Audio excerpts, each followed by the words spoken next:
G'day everyone, I'm Smokescreen and welcome back to another video, and here we go with the next round of the FIA Manufacturer Series for 2021. And we're at Nürburgring 24 Hour in Group 3, so of course the Toyota GR Super Racing concept is my machine of choice.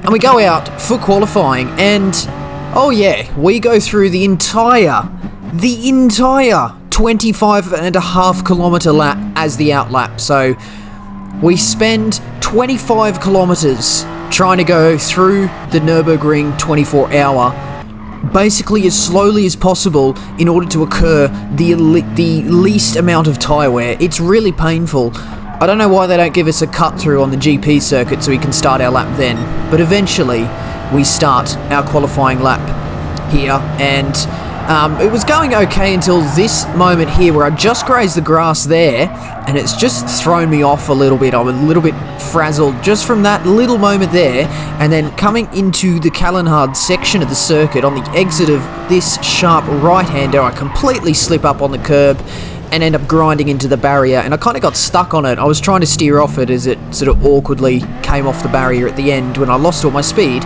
but because I grinded along the barrier for however long that was, 100 meters or so, the game thinks I was wall riding, so I picked up a penalty which I had to serve on my qualifying lap as well, and essentially it put me 18th, so there was really, yeah, pretty shocking qualifying session there. We're going to go out for the race now.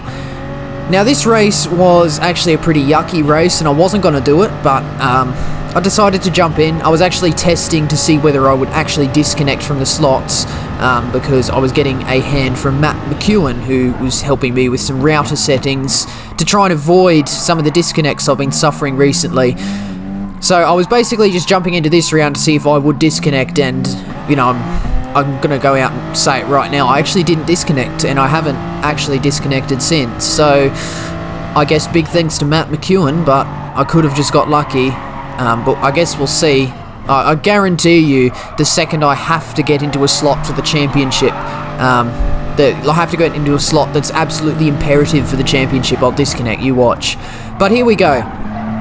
So this race is a really yucky race, as I've discussed. It's actually a complete fuel saver and no stop. So there are two tyres available, medium and hard, and you qualify on the medium and then change to the hard to do 3 laps of fuel saving to get to the end. But I decided, because I started at the back, I'm going to go the alternative and go a one stop. So we start on our hard tyres, we're going to do 1 lap on hard and then go to the mediums, but then coming up through Flugplatz, I think that's how you say it, I just grazed the grass and oh yeah, did a full 360. Crazy. Oh yeah, I completely do a lovely 360 there, a pirouette if you will, as we heading through the Flugplatz right-hander out onto the sort of Schwedenkreuz straight. So yeah, that's pretty shocking and a pretty large skip, as it took a while to catch up to the people at the back of the field. All these people are going to be fuel saving, which is why I'm a lot faster than them, because I'm not fuel saving. And then someone binned it there, so we're up into 18th. We slipstream past this Porsche at the end of the Dottinger Hoa, and we get through there nicely, but that was the end of the first lap, which means that is the end of my only lap on the hard tyre. So we come into the pits, select the medium with quite a large chunk of refueling to do, approximately 30% of fuel to go into the car, and we exit the pits. We had 21 seconds off the back of the field. It took a little bit of time to catch back up, in fact over a whole lap, but luckily someone crashed, or luckily for me, unluckily for him. Then this Audi here, look at this, he brakes so much. I crash into the back of him and give him a second bump in the braking, and well, that's him gone. And I do get myself a 2-second penalty. Complete, fair enough penalty, that one. I've got no problems with that. Yeah, look, I basically did not anticipate him to brake so much.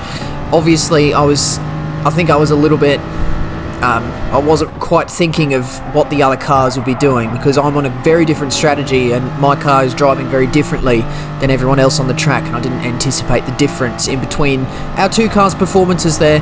But unfortunately for that Audi driver, he has, I've ruined his race and I've got a penalty and I'm at the back of the field. So yeah, not a great showing there, and that continues here.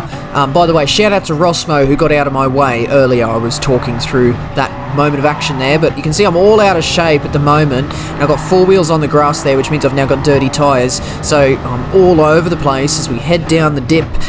Here, coming through this section, we actually get that corner okay, considering our dirty tyres. We're going to have to serve this penalty now, and we lose all of our speed down the straight. Rosmo makes his way past. Not quite sure where the Audi is, but, you know, I think that's just something we've got to try and forget about. Obviously, my inner R4M coming out. No, I'm joking. It was an honest mistake, but yeah. Not good. I apologised in the lobby afterwards, and he seemed alright with it, so, you know, I can only apologise, but there we go. We finished that one off with quite a shocking result. But we're going to go into the next session now, and I think we've probably gone up into the next split, I think. So, yeah, look, we're further in the back, which means we can actually afford, if we do indeed crash, we can afford to do that in terms of our DR level. We're going to go out once again for the qualifying. So as we exit the pits, yeah, we got to do this whole outlap again, which takes approximately 1 eternity. I actually measured it, and it was 1 eternity, so we do that there. But this is the qualifying lap, and this is a good qualifying lap. Now, normally I would show you a whole lap, and that's actually what I'm going to do. But what I'm also going to do is fast forward the straightforward sections of the circuit fairly quickly. Now, don't read too much into the straightforward part, because obviously different skill levels are going to find different parts of the track difficult, but what I find to be quite straightforward, I'm just going to fast forward. And of course that includes all of the GP, because we race that all the time. We slow it down for this chicane, which is obviously unique to this circuit, and then we enter onto the Nordschleife loop here. We begin with the Nordkere corner here, and then we head down the hill, all fairly easy this bit, and then this is a nice rhythmic section as we sort of dance around on the brakes and then try and get onto the power, not understeer off the circuit, and then all these bits you can sort of 2 wheels, chuck the car over the top of the curbs, and it reacts quite nicely there. We fast forward through all this bit, and then coming up towards Flugplatz, come over the rise, and then a little dab of brakes there, so we've got tyre wear, so we've done a whole outlap trying to minimise the tyre wear, but it does affect it a little bit. And then over this crest here, as we're heading into the braking zone for Arenberg, we get the car pulled up nicely. It's very easy to run deep there because you can get such a speed variant over the top of the rise during that left-hander. Fast forward down the foxhole, and then coming up towards the Adenauer Force chicane. Very difficult braking zone, this one, because you've got a curb on the inside that can chuck you into the barrier. We get through there nicely. Actually, a really nice rendition of the Adenauer Force chicane there.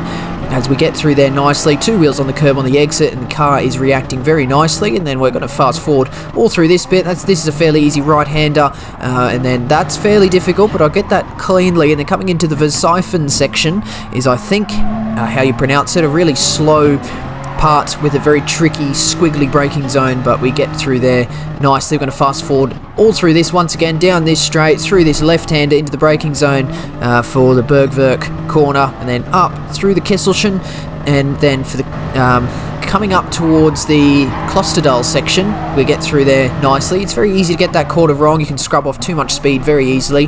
Now the carousel, we get nicely through here. Actually, an absolutely beautiful carousel, and that felt pretty good when I did that. I was just you know, a uniform steering angle, uniform throttle percentage, and it just glided through the carousel nicely.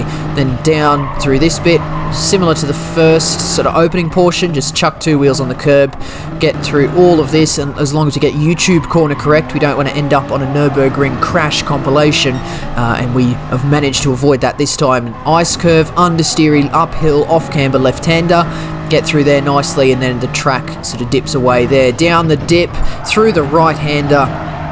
Very good rendition of that at the moment. So this is a fairly polished lap. I'm fairly happy with this lap so far. And then all this flat out, it's all flat out here, and then this understeery, uphill, off-camber, right-hander, and then up towards the Klein's carousel, it's called, isn't it? Yes.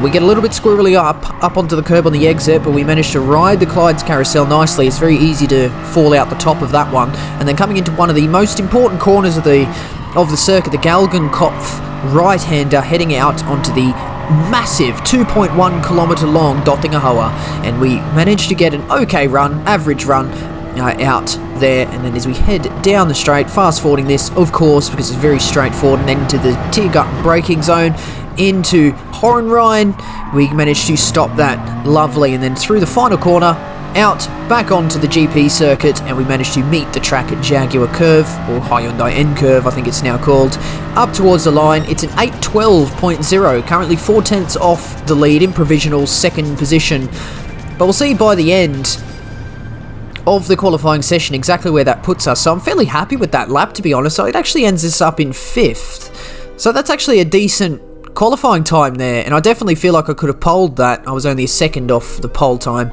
But just for now, let's enjoy the Manufacturer Series introduction.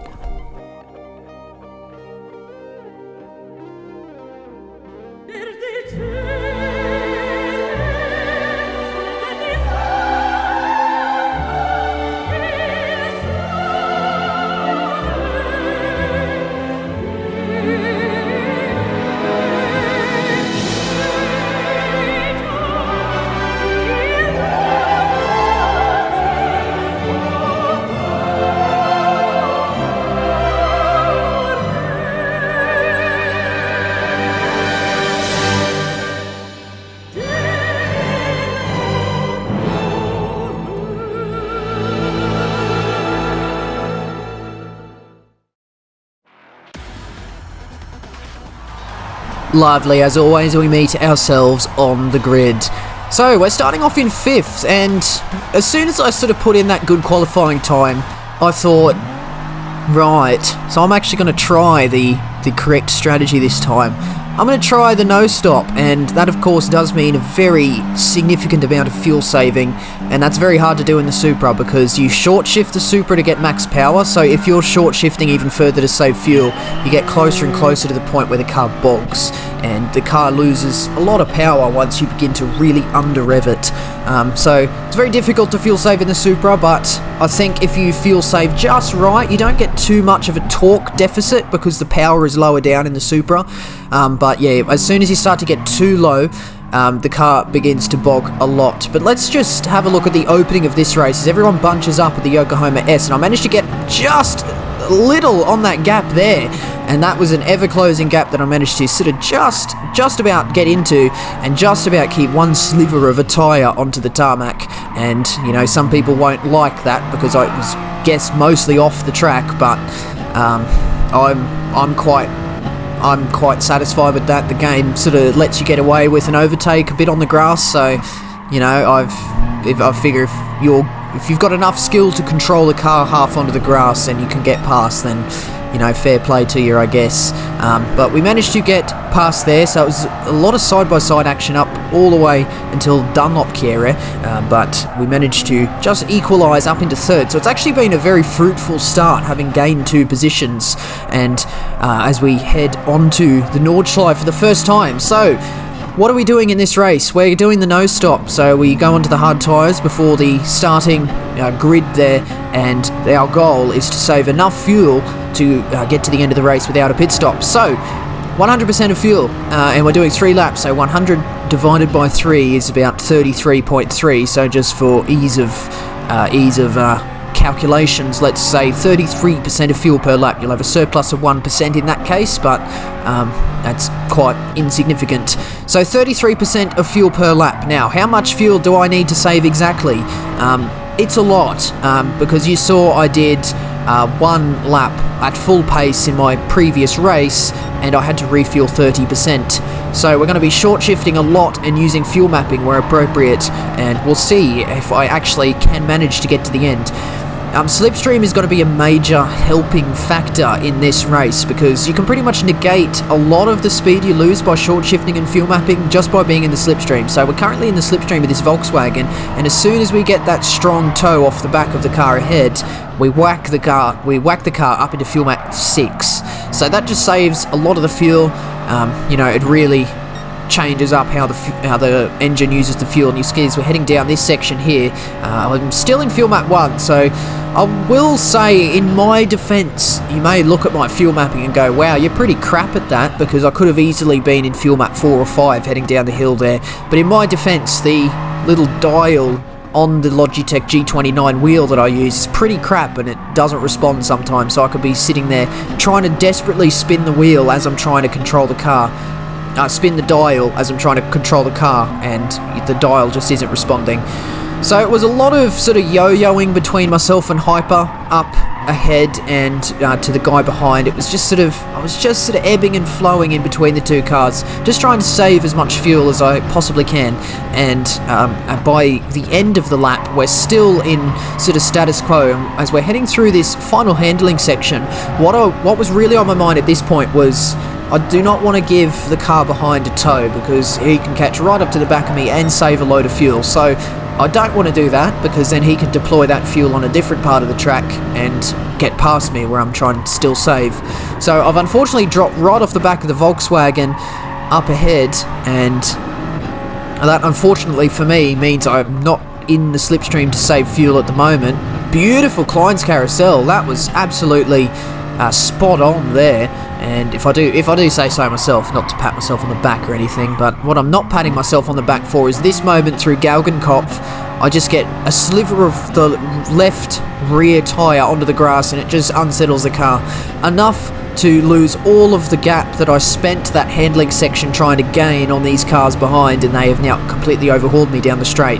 Does mean I get a tow, which means I can save a lot of fuel, so I'm in fuel map 5 at this point. I think I knock it up to 6 in a second. No, down to 3 to try and get these positions back before we race. I get a bump from behind by the Subaru, and I'm not quite sure what happened there. As I look behind, he's sort of half on the grass. Maybe I edged him onto the grass a bit, but it's a very high-octane situation, and obviously made a little bit of a mistake. But I felt as though if he's bumped me, why is he then trying to get past? But it is what it is, I guess. We managed to fend off a lot of the positions from behind, but unfortunately succumbing to the Subaru WRX ahead.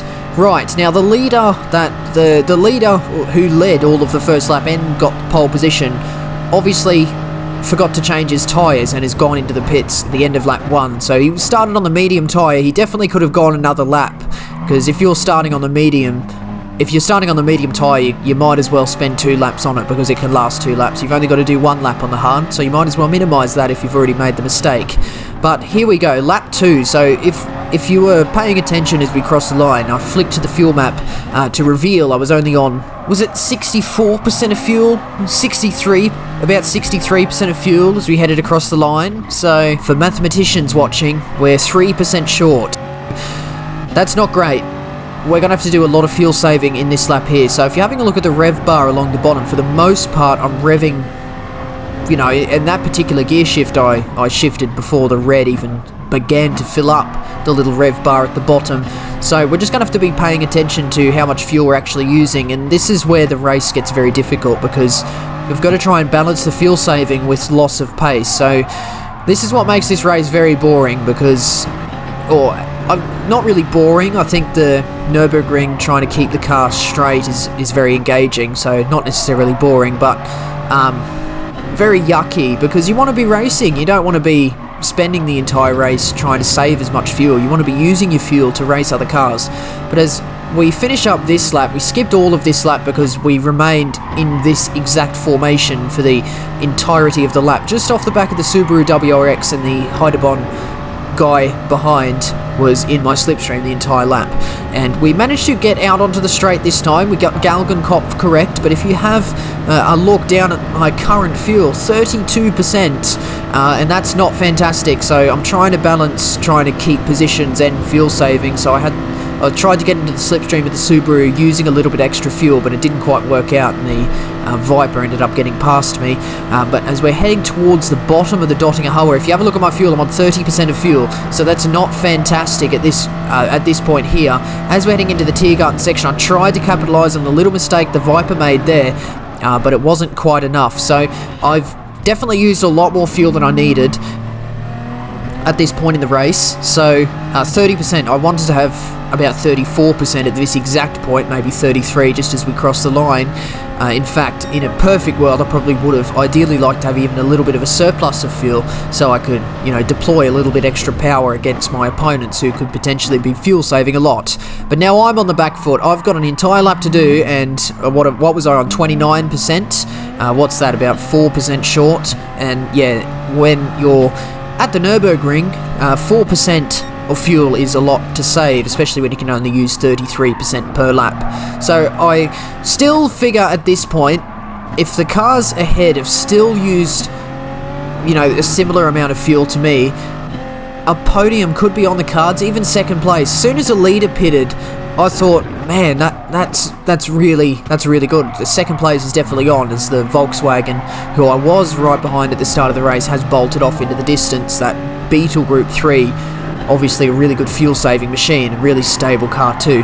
But we're going to follow this entire lap actually, and hopefully I don't run out of stuff to talk about, but now we're going to follow the entire lap. So we're going to follow my entire fuel saving journey on the last 25 kilometers of this track, or of this race rather, as we're heading through the end of the GP circuit for the last time.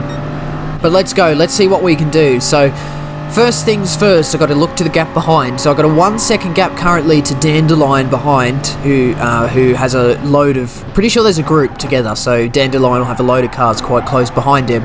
So if I fuel save too much at the wrong times, Dandelion is going to drag that entire pack together into our little triplet here of 3 cars, obviously, because I said triplet, and that's going to just create a big pack, all trying to fuel save, all trying to get to the front, all through the Nordschleife section, and that's not good.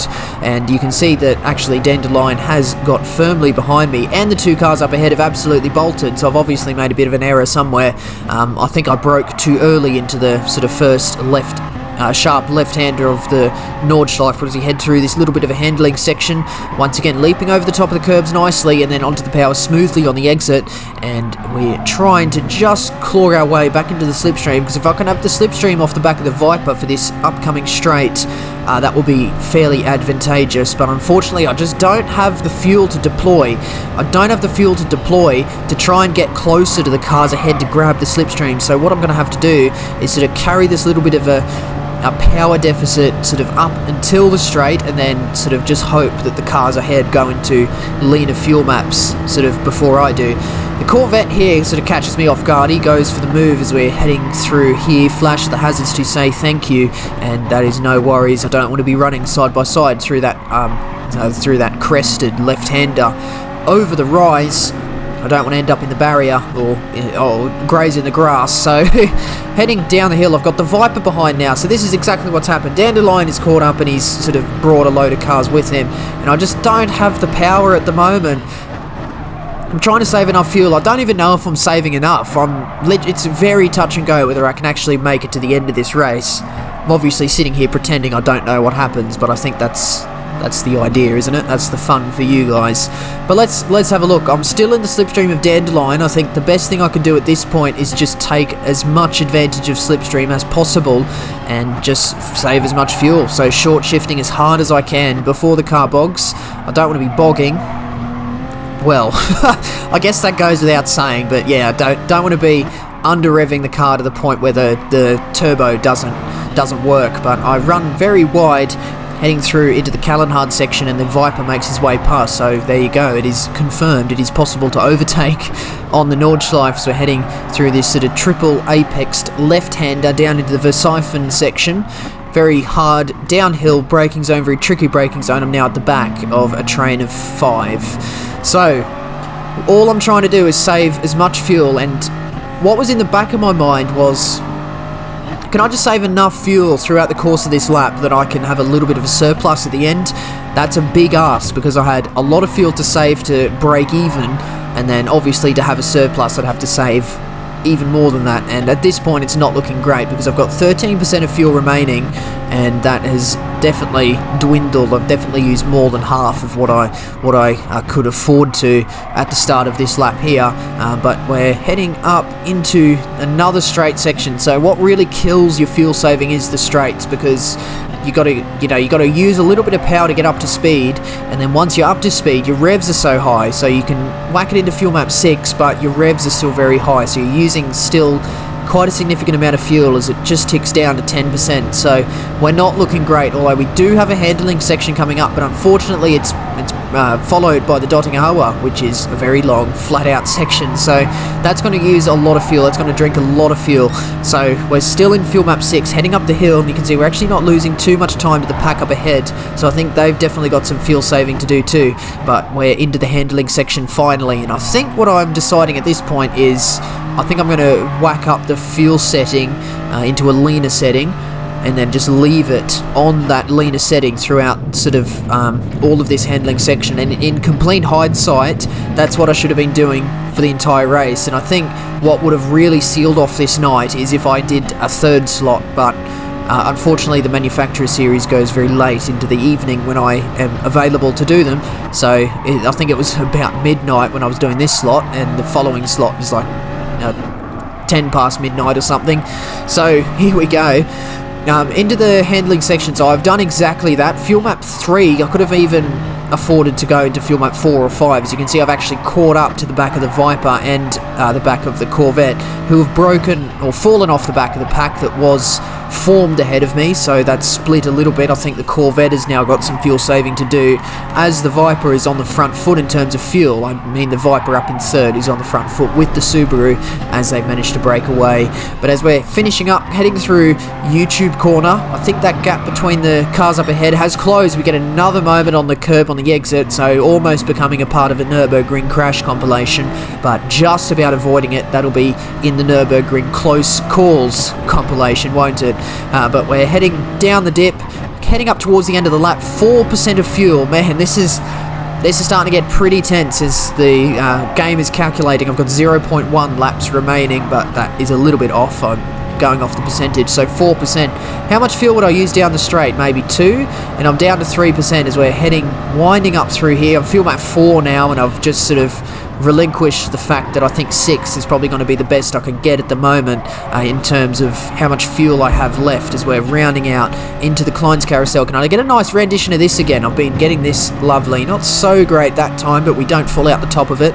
And the pack up ahead is sort of once again come together. So I think everyone saved the fuel they need to sort of come together at the end of the race. Someone actually spins out, grazing the grass on the outside of Galgenkopf, gives me a bit of a lifeline. I managed to get a position completely for free, and that was very much required in terms of trying to improve a position upon 6th.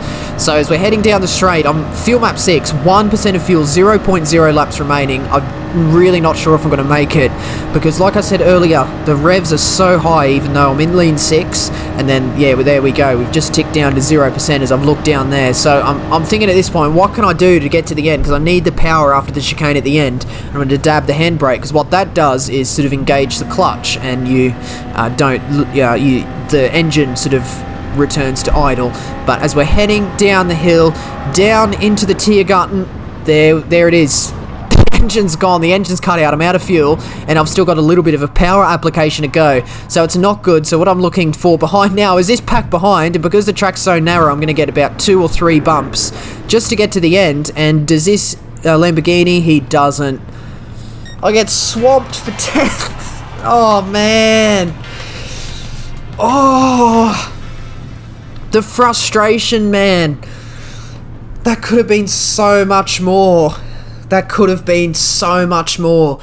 What could have been, what was already a difficult race, made by the fact that I have chosen the Supra to do a fuel saving race in, is just made even worse by the fact that I didn't even fuel save enough. And I could have had 6th, because I had quite a gap to the cars behind with a lot of fuel saving to do. So if I had just taken a more measured approach, I could have maybe been a little bit closer to the cars behind, but I may have had enough fuel to actually make it to the end and stay in that position.